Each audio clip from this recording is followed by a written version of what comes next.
তো আমি দেখতেই পাচ্ছি যে তোমরা ভিডিওগুলো দেখো কিন্তু কখনোই কোনো কমেন্ট করো না। তো আজকে আমি একটা নতুন ভিডিও নিয়ে আসলাম, মিনি ব্লগ।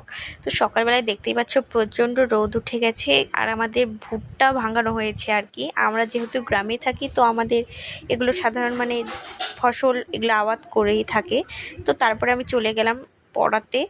আর পড়া থেকে এসে আমি এখানে দুপুরবেলা পাপিয়া মাখছিল আম। আমি ওকে ভালোবেসে পাপাই বলে ডাকি।